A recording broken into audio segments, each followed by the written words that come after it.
Meus irmãos, meus amigos, que a paz de Jesus Cristo esteja conosco. Que as bênçãos de Deus, nosso Pai, nosso Criador, que elas possam nos beneficiar a todos. Meus irmãos, nós nos encontramos no ano de 2023. O que norteia a nossa vida? O que guia os nossos passos?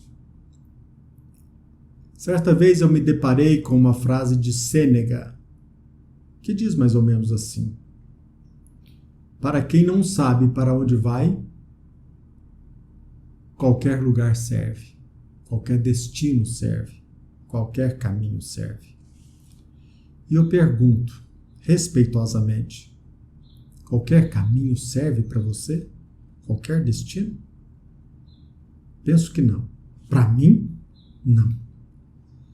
Como filho de Deus, percebo que não somente eu, nós, você, nós nascemos para a prosperidade, para uma vida digna, harmônica, justa, humana, pela fraternidade.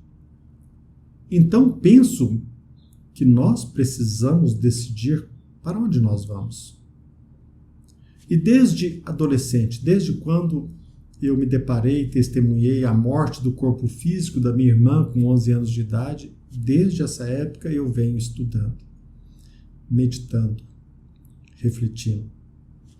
Durante esse percurso, desde os 14 anos até quase aos 60, eu não posso recusar a vocês o fato de que há muito tempo eu decidi para qual destino, qual o caminho que eu abracei.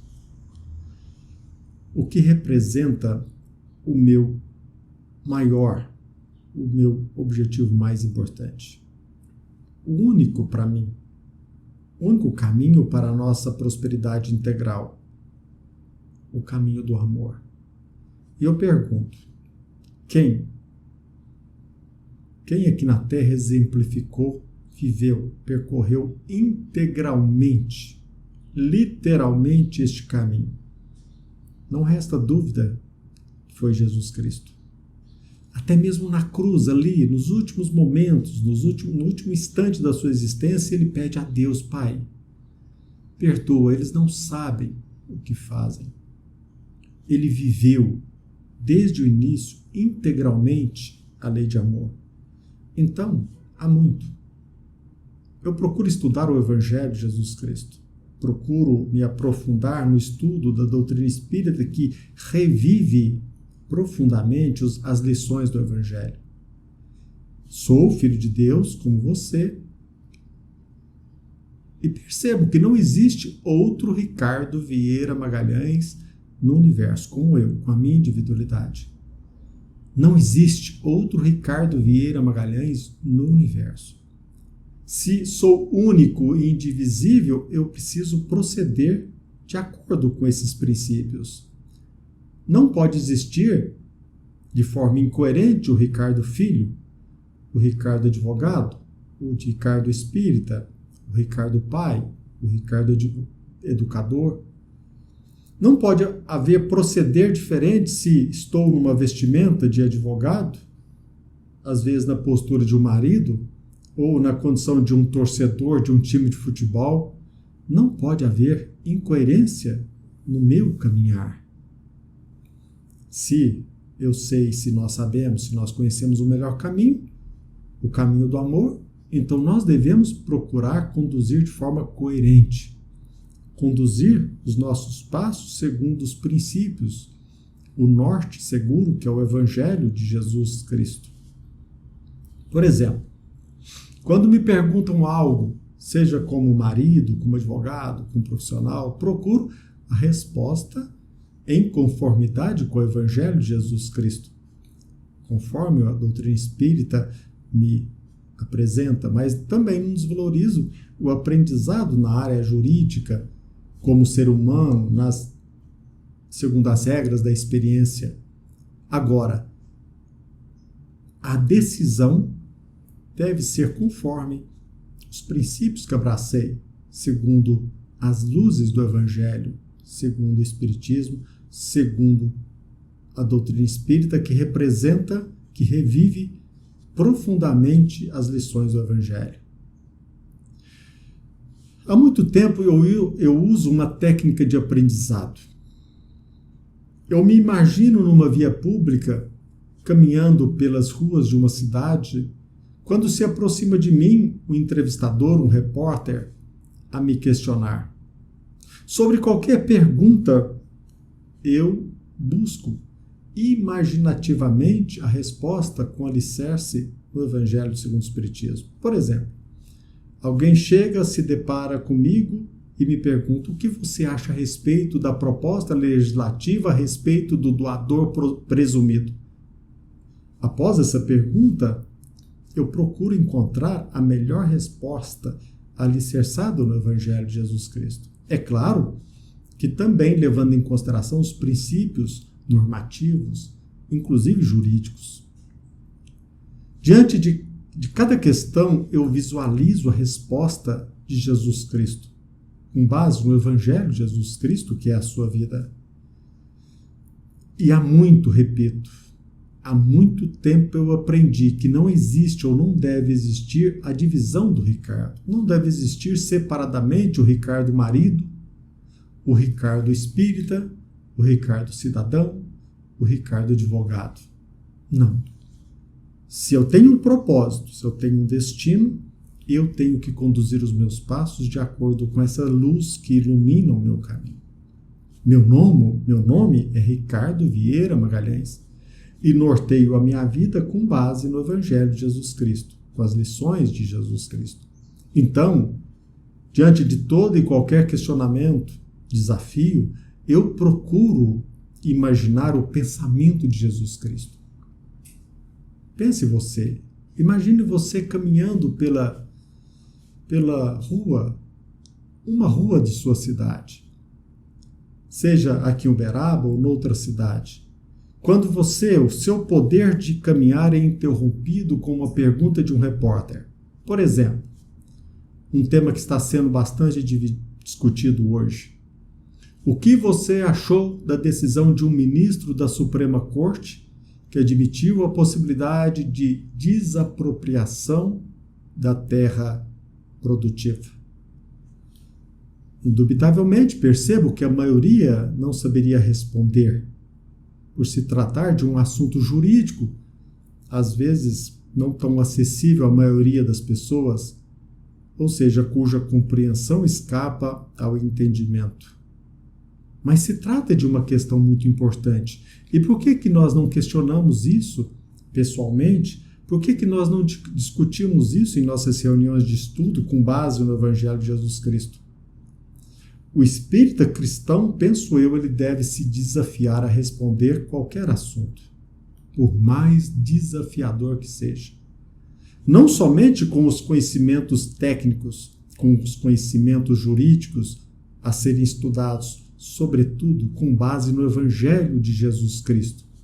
Se somos seres indivisíveis, se somos seres únicos, a nossa resposta não pode ser diferente a depender da nossa vestimenta ou do lugar em que nos encontremos. Por exemplo, quantas pessoas, às vezes, na periferia de uma cidade, uma pessoa, ela respondendo a mesma questão, cuja resposta talvez seja diferente, a depender do local ou da posição em que ela se encontre. Imaginemos alguém na periferia de uma cidade e a pergunta lhe é lançada: o que você achou da decisão do ministro da Suprema Corte que admitiu a possibilidade de desapropriação da terra produtiva? E lá vem ele e responde: bem, eu acho que tudo deve ser desapropriado porque eu não tenho nada mesmo. Eu não tenho produzido nada aqui na terra, para mim pode expropriar tudo, pode desapropriar. Imaginemos essa mesma pessoa que talvez num dia da semana se encontra ali numa casa espírita ou numa igreja e essa mesma pergunta lhe é endereçada. Talvez ele vá responder assim: olha, eu como espírita, como cristão, entendo que o Estado tem o dever de desapropriar mesmo e que nós, como cristãos, nós aprendemos a respeitar as instituições, porque, além do mais, o Estado sabe melhor do que ninguém quem irá produzir melhor naquela terra. Uma resposta totalmente contrária à primeira apresentada. Imaginemos essa pessoa diante da sua residência, mas ali ela já não é aquele miserável que está na periferia, já tem uma propriedade. Não somente a sua residência, o seu domicílio, mas uma pequena terra produtiva na vizinhança da cidade. E lhe perguntam: o que você achou da decisão de um ministro sobre a possibilidade de desapropriar uma terra produtiva? Talvez ele iria responder, como proprietário: eu acho um absurdo, porque eu lutei muito para conquistar o imóvel em que resido. Eu lutei muito para conquistar o imóvel rural aqui na vizinhança que eu produzo com o suor do meu rosto. Imagine essa mesma pessoa sendo questionada no centro da cidade, ali no meio da praça pública, em que a pessoa pergunta: o que você achou da possibilidade que o ministro confere ao Estado de desapropriar uma terra produtiva? E talvez você ali, no caminho do seu escritório, no centro da cidade, como advogado, na vestimenta da sua profissão, você responda como técnico: sou contra porque, segundo a Constituição Federal, a propriedade privada produtiva ela não pode ser desapropriada. É um princípio básico da Constituição Federal. Meus irmãos, como que nós encararíamos estas respostas diferentes? Trataria talvez de uma pessoa louca, um alienado, que não tem destino, que não tem propósito, que alienou, abriu mão do seu próprio destino. Repito a pergunta: como você encararia estas respostas diferentes a partir de uma mesma pergunta, diferentes a depender da condição pessoal, ou até mesmo do local em que se encontra, ou dos conhecimentos adquiridos? E a busca pela verdade? Quantas e quantas vezes nós somos questionados, não por um repórter, por um entrevistador, mas pela vida? Então, meus irmãos, como espírita cristão, nós devemos procurar a resposta com base na verdade, alicerçada não somente no nosso conhecimento técnico, jurídico, de acordo com a nossa experiência, com as nossas situações, nossas conquistas, mas sobretudo nos moldes dos princípios que norteiam o melhor caminho rumo à verdade. E Jesus Cristo é o caminho, a verdade e a vida.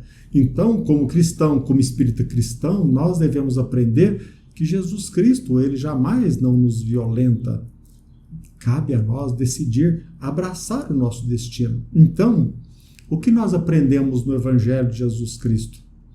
Para sermos cristãos, Jesus nos ensina a não coagir quem quer que seja. Com Jesus Cristo, nós aprendemos também que nós somos deuses e que nós herdamos do nosso Pai todo um potencial infinito para que possamos administrar aquilo que está à nossa disposição, em nossa posse, cujo domínio nós exercemos. Com o cristianismo, com a doutrina espírita, nós aprendemos que o dever de ajudar ao próximo é do indivíduo e não do Estado, porque o Estado é um ente fictício. E quando alguém, por exemplo, é expropriado daquilo que ele tem, inclusive lhe é vedado o direito de aplicar da melhor forma possível os bens conquistados, o Estado está tirando do indivíduo aquilo que Deus nos legou, a faculdade de caminhar com os nossos próprios pés. Muitos defendem até hoje que o Estado é que cabe cuidar dos menos favorecidos. Talvez seja uma postura até digna ou tranquila para alguns, mas com o cristianismo nós aprendemos que o amor ao próximo deve partir do indivíduo, do cidadão, do cristão, de forma uníssona. Com o cristianismo nós aprendemos que o Estado, no exercício do seu poder terreno, nem sempre buscou o melhor para a coletividade, quase sempre se transformando no império, ele se transformando num Estado totalitário, ele despreza quase sempre a bandeira democrática. Nós aprendemos que democracia, dignidade da pessoa humana, não existe com o desrespeito da vontade popular. Democracia só existe com a liberdade do indivíduo a usar todo o seu potencial, inclusive para administrar os seus próprios bens.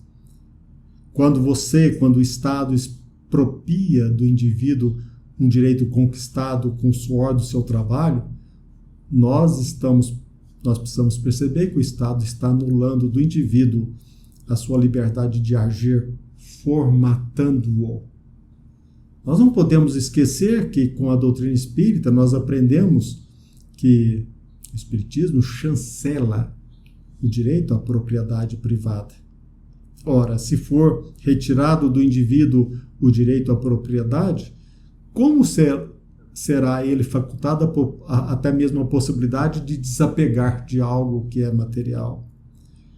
Lá, no Livro dos Espíritos, no livro 3, tratando das questões morais, nós aprendemos que a propriedade privada é um direito natural do indivíduo. Nós aprendemos, como espírita cristãos, nós aprendemos que o cidadão tem o direito de transmitir aos seus descendentes o produto, o patrimônio, o produto de suas conquistas, ou seja, até mesmo o direito à herança.